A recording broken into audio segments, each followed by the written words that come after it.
Halo, apa kabar semuanya? Semoga kalian selalu sehat dan diberikan rezeki yang berkah.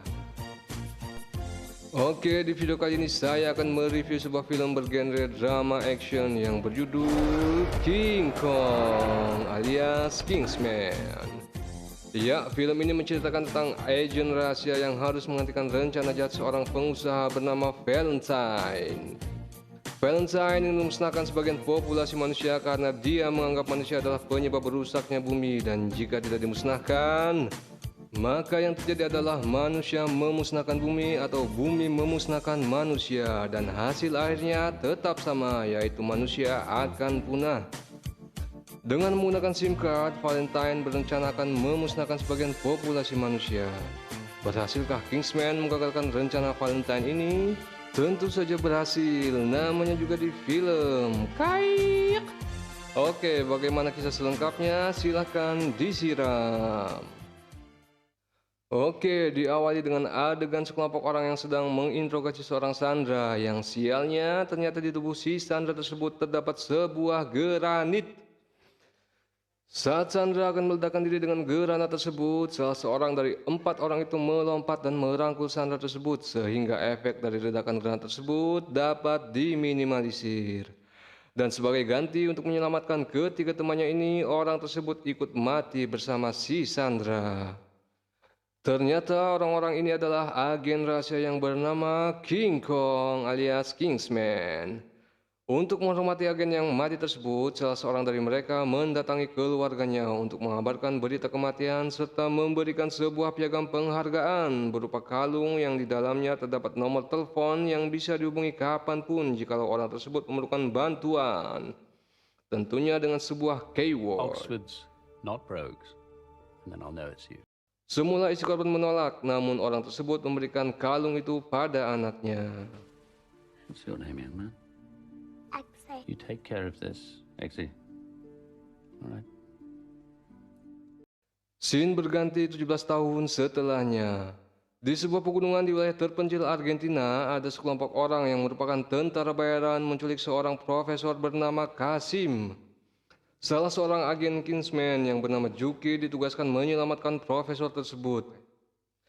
Karena memiliki skill yang sudah mumpuni dan terlatih, dengan mudah Juki melumpuhkan orang-orang tersebut. Namun saat hendak membebaskan si profesor, tiba-tiba ada seorang yang mengetuk pintu, dan saat hendak membuka pintu tersebut, dari arah belakangnya diserang seorang wanita menggunakan pedang kaki. Kita sebut aja namanya Catwoman, dan dalam sekejap mata tubuh Juki pun terbelah menjadi 2 dan ia pun mati. Ternyata orang yang berdiri di balik pintu tersebut adalah bos dari wanita ini. Ia adalah Papa T-Bob alias Valentine, dan dia jugalah dalang di balik penculikan si profesor. Catwoman ini adalah seorang penyandang disabilitas yang mempunyai kaki buatan dari semacam besi yang dilengkapi dengan senjata berupa pedang. Ia adalah pengawal pribadi Valentine dengan skill bertarung yang cukup mumpuni. Sementara Valentine sendiri adalah seorang selebritis sekaligus pengusaha terkenal dan kaya raya. Mungkin kalau istilah sekarang sultan, namun tanpa Georgie. Bahkan saking kayanya si Valentine ini punya satelit sendiri. Perusahaan Valentine bergerak di bidang komunikasi terutama internet. Ia memproduksi sebuah SIM card dengan merek namanya sendiri yaitu Valentine. Dan ia berencana akan membagikan SIM card tersebut secara gratis pada semua orang agar orang-orang bisa menikmati sarana berkomunikasi secara gratis juga tentunya dengan menggunakan jaringan komunikasi pribadi miliknya, dan tentu saja periode gratisannya pun berlaku selamanya. Free internet. Forever. Namun di balik semua itu, Valentine ini ternyata mempunyai rencana yang cukup mengerikan. Dan ya, selalu ada maksud tersembunyi di balik peristiwa kira-kira seperti itu. Lalu sebenarnya apa kira-kira rencana busuk si Valentine ini? Oke, kita lanjut. You are completely crazy. Valentine adalah orang yang cukup peduli dengan keselamatan bumi. Ia menganggap bumi sedang sakit akibat populasi manusia yang terus meningkat. Pemanasan global, perubahan iklim, penipisan lapisan ozon, dan sebagainya yang disebabkan oleh peningkatan populasi manusia tanpa diimbangi dengan kepedulian terhadap lingkungan. Karena itu menurutnya satu-satunya cara untuk menyelamatkan bumi adalah dengan cara pemusnahan massal populasi penduduk bumi. Because the last time I checked, the planet was still fucked. Untuk merealisasikan hal tersebut, ia membagikan SIM card secara gratis. SIM card ini nantinya akan menerima gelombang khusus yang ditransmisikan melalui satelit pribadi miliknya. Kita sebut aja namanya gelombang huru hara. Gelombang huru hara ini akan memicu seorang bertingkah sangat agresif dan kehilangan kontrol akan kesadarannya. Planningnya adalah karena jadi agresif tanpa kendali, pengguna SIM card ini akan saling bunuh-membunuh sehingga konsep pemusnahan massal pun terwujud. Untuk memuluskan rencana tersebut, ia banyak melakukan lobby dengan orang-orang penting agar mau bergabung dengannya, dari mulai tokoh politik, pengusaha, selebritis, sampai putri kerajaan pun ia lobby. Pokoknya orang-orang yang sekiranya punya pengaruh besar terhadap masyarakat pasti akan ia lobby. Tujuannya agar akses SIM cardnya ini bisa menyebar ke seluruh negara. Semakin banyak negara yang bergabung, semakin banyak juga nanti orang yang mati. Perasaan mirip situasi apa ya? Oke, lanjut. Untuk yang bersedia bergabung, mereka akan dipasangi implan atau semacam chip pada leher mereka. Dan untuk yang menolak, akan dipenjara. Implan ini berfungsi untuk menangkal gelombang huru hara jika gelombang tersebut nanti diaktifkan, sehingga orang-orang yang memakai implan ini tidak akan terpengaruh dan terlibat acara bunuh-membunuh. Namun jika dianggap melanggar dan membahayakan rencana si Valentine, implan ini akan meledak dengan sendirinya sehingga si pemakai otomatis mati. Dan tentu saja Valentine merahasiakan hal ini dari anggotanya. Setelah SIM card tersebut dibagikan secara massal di berbagai negara, Valentine berencana menguji kesiapan rencana pemusnahan massalnya di sebuah gereja. Hal ini diketahui oleh Kamad, yang mungkin lebih tepatnya Kamad dibiarkan tahu. Lalu Kamad pun bergegas pergi ke gereja tersebut. Merlin, get the plane ready. Sesampainya di sana, ternyata situasi dalam gereja ini sedikit aneh. Semua jamaatnya terlihat berapi-api, terlebih si pendetanya yang tengah berkhotbah. Melihat situasi yang semakin memanas dan karena ia tidak melihat keberadaan Valentine di sana, Kamad pun memilih pergi. Dan ternyata si Valentine ini dari tadi memantau keadaan dalam gereja tersebut melalui CCTV. Melihat Kamad akan pergi, Valentine segera mengaktifkan signal huru haranya. Seketika semua orang yang ada di gereja tersebut menjadi beringas dan hilang kendali, termasuk si Kamad. Ternyata signal huru hara ini berpengaruh juga pada orang yang tidak memiliki SIM card sekalipun selama ia berada dalam jangkauan radius signalnya. Dan acara bunuh-membunuh pun terjadi.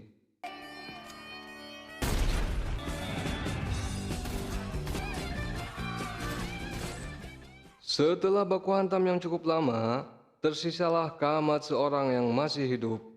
Dan setelah signal huru hara ini dimatikan, Kamad yang akhirnya tersadar pun merasa bingung atas apa yang barusan terjadi pada dirinya, dan ia pun berniat pergi meninggalkan gereja tersebut.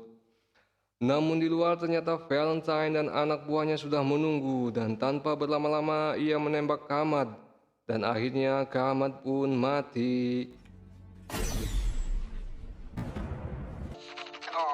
Oke, kita mundur sejenak ke belakang jauh sebelum peristiwa ini terjadi. Ya iyalah, mundur mah ke belakang, masa ke depan, kaik.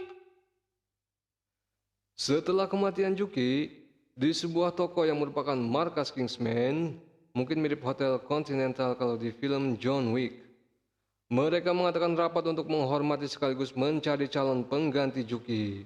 Samsudin yang merupakan ketua partai Kingsman memerintahkan agar masing-masing dari setiap anggota mengajukan satu kandidat yang nantinya akan diseleksi untuk menggantikan Juki. Have them report to UK HQ no later than... Setelah upacara selesai, datanglah Darip yang membawa dokumen mengenai kasus yang tengah ditangani Juki sebelum meninggal. Samsudin menjelaskan kalau Juki tengah menyelidiki kasus sekelompok tentara bayaran yang bereksperimen dengan senjata biologis. Lalu Darip menambahkan kalau beberapa tahun belakangan ini di beberapa negara terjadi kericuhan aneh yang belum diketahui penyebabnya. Dan ternyata Profesor Kasim yang tadi diculik tidak benar-benar diculik, karena dari rekaman CCTV dari sebuah universitas terlihat kalau Profesor Kasim tengah melakukan aktivitasnya seperti biasa. Setelah itu Darip menyerahkan berkas kasus tersebut pada Kamad untuk diselidiki. Scene berganti di sebuah kantor polisi. Ada seorang pemuda yang tengah diinterogasi. Ia ditangkap karena mencuri mobil dan ia adalah Eggsy. Eggsy adalah putra dari salah seorang agen minyak yang dulu meninggal karena ledakan granat untuk menyelamatkan ketiga rekannya. Setelah ayahnya meninggal, entah karena keadaan atau kebutuhan, ibu Eggsy sekarang menjadi pacar dari salah seorang bos preman setempat. Kita sebut aja namanya Malik. Oke, lanjut. Setelah meminta haknya untuk menelpon, ia langsung menghubungi nomor yang ada di belakang kalung keramatnya. Kalung ini adalah pemberian Kamad sewaktu Eggsy masih kecil. Setelah keluar dari penjara, ada seorang yang menunggu dirinya dan mengatakan ialah yang memberikan medali tersebut. Ya, itu adalah Kamad. Ia mengajak Eggsy ke bar untuk sekedar mengobrol dan bercerita tentang ayahnya Eggsy.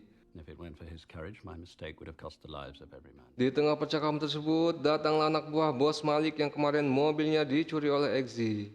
Kemudian salah seorang dari mereka menyuruh Kamad untuk pergi. Ketika hendak pergi, anak buah bos Malik ini mengatakan sesuatu yang membuat Kamad mengurungkan niatnya untuk pergi. Manners maketh man. Setelah mengunci pintu bar, hanya dalam beberapa menit dengan mudah Kamad melumpuhkan semua anak buah bos Malik. Melihat kejadian itu, pemilik bar berniat menghubungi RW setempat. Namun Kamad yang melihat hal itu langsung memberinya tembakan amnesia yang membuatnya pingsan. Eggsy yang semula akan ditembak oleh Kamad menggunakan tembakan yang serupa memohon agar Kamad tidak melakukannya. Ia berjanji tidak akan mengatakan pada siapapun perihal kejadian ini. Eggsy pun lalu pulang. Namun ketika di rumah ia disambut oleh bos Malik yang langsung menghajar sambil menanyakan siapa orang yang bersamanya di bar. Namun Eggsy tidak mau bicara meskipun diancam akan dibunuh. Ternyata sebelum pulang, Kamad telah memasang alat penyedap di jaket Eggsy sehingga semua kejadian di rumah itu diketahui oleh Kamad. Lalu dengan kecanggihan alat-alat James Bond miliknya, Kamad mengancam akan melaporkan semua kejahatan Malik pada polisi jika Darip tidak melepaskan Eggsy. Deliver it to the appropriate authorities. Lalu ia meminta Eggsy untuk datang ke toko jahit yang pernah ia ceritakan.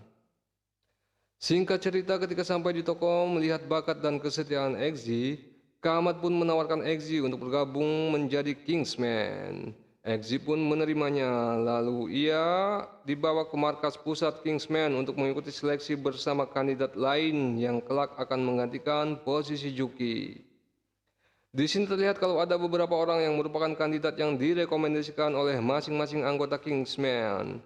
Di antara kandidat-kandidat ini saya hanya akan fokus pada 3 orang, yaitu Barkah, Romla, dan Eggsy. Dalam pelatihan, mereka disuruh memilih anjing yang harus mereka rawat selama proses pelatihan nanti. Sementara para kandidat-kandidat tersebut menjalani pelatihan, Kamad menemui Profesor Kasim di sebuah universitas. Ia menanyakan siapa orang yang menculik dan kemudian melepaskan dirinya. Namun tiba-tiba sistem pengaman implan yang terpasang pada leher profesor ini aktif lalu meledak. Ledakan itu membuat Kamad pingsan untuk waktu yang cukup lama. Eggsy yang mengetahui hal tersebut mendatangi Kamad yang telah dirawat untuk mengetahui keadaannya. Lalu Darip yang ada di sana menyuruh Eggsy untuk fokus pada latihannya.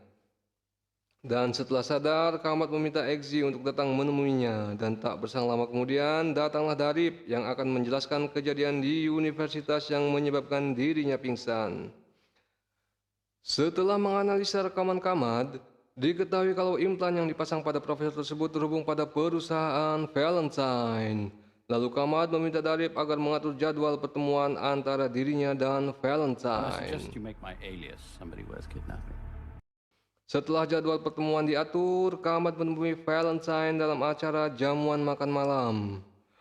Obrolan antara mereka pun terlihat sedikit memanas. Dan karena curiga, Valentine menaruh gel pelacak pada minuman Kamad sehingga nanti ia akan tahu untuk siapa Kamad bekerja dan siapa pemimpinnya. Put a nano tracker gel. Sementara itu proses pelatihan Eggsy dan yang lainnya pun terus berjalan hingga menyisakan 3 orang kandidat, yaitu Barkah, Romlah, dan Eggsy. Selanjutnya mereka menjalani mungkin tes kesetiaan kali namanya. Mereka satu persatu diikat di sebuah rel di mana ada kereta yang akan melintas. Mereka diminta untuk memberitahu tentang organisasi Kingsman dan dalam tes ini kandidat dari Babak Samsudin yaitu Barkah tidak lolos. Dengan begitu tersisalah dua kandidat yaitu Eggsy dan Romlah. Just the king is Arthur. Arthur's head of a spy agency. It's cool king. Setelah tes ini, Kamat kemudian mengajak Eggsy ke markas Kingsman dan di sini ia menunjukkan semua peralatan dan persenjataan yang ia miliki, termasuk payung sakti yang dulu ia bawa. Dan keesokan harinya, Romlah dan Eggsy pun kembali menjalani tes. Dan tes ini adalah tes terakhir yang akan menentukan siapa dari mereka yang akan lulus menjadi Kingsman untuk menggantikan Juki. Mereka menjalani semacam tes kepatuhan. Mereka diminta menembak anjing yang selama ini mereka lawat. Eggsy yang tidak lulus dalam tes ini disuruh pulang, namun ternyata mobil yang akan mengantarkan ia pulang secara otomatis malah berbalik arah menuju rumah Kamad. Kamad yang kecewa karena Eggsy tidak menembak anjing tersebut menjelaskan kalau sebenarnya peluru yang digunakan itu adalah peluru palsu. Titus. What? It was a blank, Eggsy. Di tengah pembicaraan tersebut, tiba-tiba dari pemberitahu Kamad tentang rencana pengujian Valentine yang akan dilakukan di sebuah gereja. Dan tanpa menunggu lama, ia langsung pergi ke gereja tersebut yang berujung pada kematian dirinya. What did you do to me? I had no control. You know what this is like? It's like those old movies we both love. Well, this ain't that kind of movie.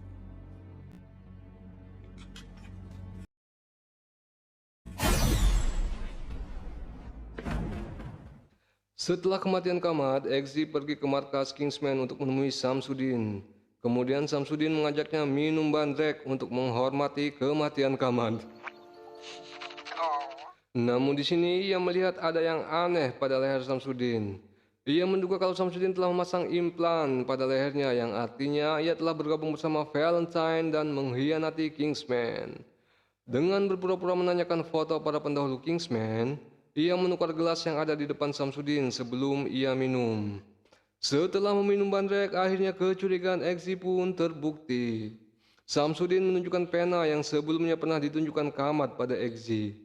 Dan ia menawarkan Eggsy untuk bergabung dengannya bersama It's Valentine. time to make your decision.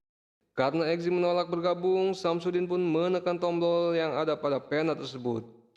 Eggsy pun mengatakan kalau sebenarnya ia sudah menukar gelas tersebut dan mendengar hal itu Samsudin pun marah dan tak lama kemudian ia pun mati.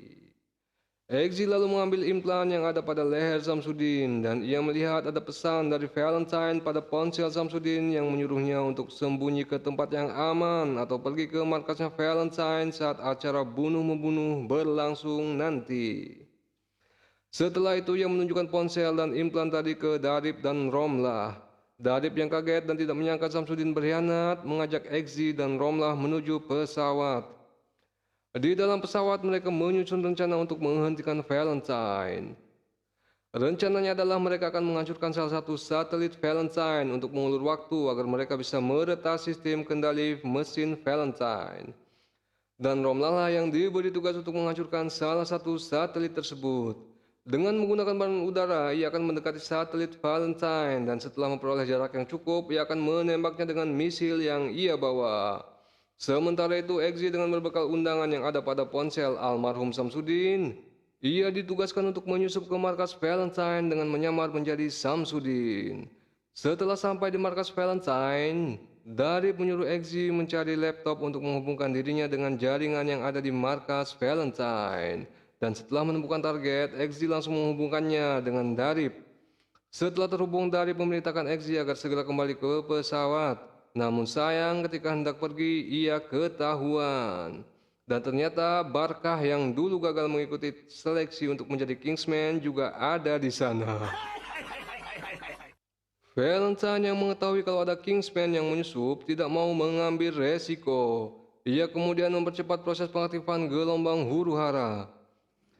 Sementara itu Romlah telah berhasil menemukan satelit Valentine dan bersiap menembaknya dengan misil.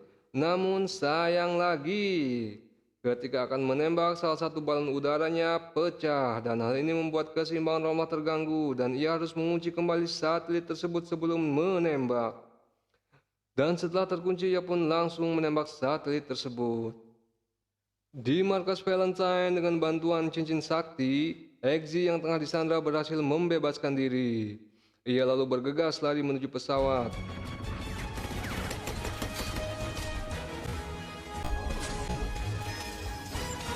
Setelah beberapa lama terjadi aksi baku tembak dan kejar-kejaran antara Eggsy dan pasukan Keyup, akhirnya Eggsy berhasil meloloskan diri berkat arahan dari Darip yang berhasil meretas sistem jaringan markas Valentine.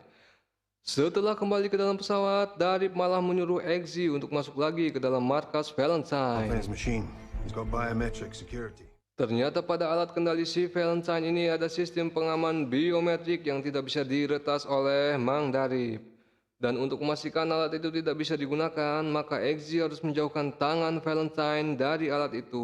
Mungkin maksudnya si Valentine ini harus di talian. Sebelum pergi, Mang Komar menyuruh Eggsy untuk memilih senjatanya sendiri yang akan ia bawa. Setelah memilih payung sakti dan granat tangan, Eggsy pun kembali masuk ke markas Valentine. Sementara itu Valentine yang mengetahui kalau satelitnya telah dibom, sibuk mencari cara agar koneksinya bisa kembali terhubung.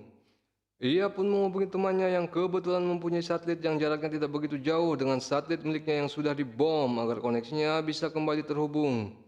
Dengan bantuan temannya ini, proses reconnection pun kembali dimulai.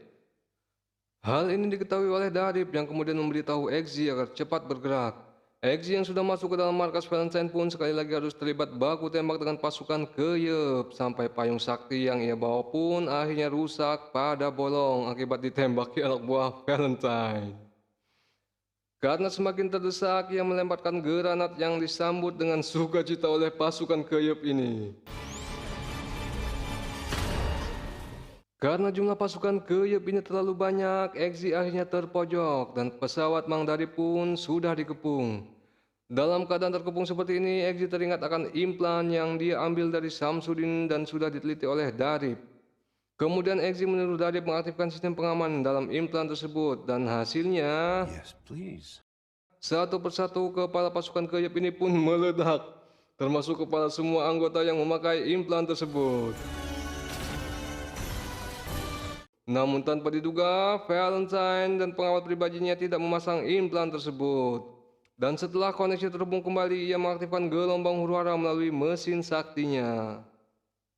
Dan dalam sekejap kerusuhan pun terjadi di mana-mana. Darip yang mengetahui gelombang huru-hara sudah diaktifkan oleh Valentine menyuruh Eggsy untuk segera menghentikan Valentine. Dan tanpa menunggu lama, Eggsy langsung mendatangi Valentine yang berada di pusat mesin kendali. Di sana untuk menghentikan Valentine terlebih dahulu ia harus menghadapi Catwoman yang merupakan pengawal tangguh si Valentine. Apapun ucapanku kepadamu, sebenarnya aku tetap menyukaimu. Dengan berbagai jurus dan kemampuan masing-masing mereka saling serang hingga tiba di sebuah momen kritis. Eggsy berhasil melukai Catwoman dengan pisau beracun yang ada di sepatunya hingga akhirnya Catwoman pun mati karena racun tersebut. Kemudian Eggsy melepaskan salah satu sepatu besi yang dipakai Catwoman dan melemparkannya pada Valentine yang karena ini film, lemparan tersebut tepat mengenai dada si Valentine. Karena Valentine mati, signal huru-hara pun terhenti dan acara massal bunuh-membunuh pun berhasil digagalkan dan film pun tamat. Oke, so what's the point? Ya. Meskipun caranya salah, namun dalam film ini tujuan Valentine sebenarnya baik, yaitu menyelamatkan bumi.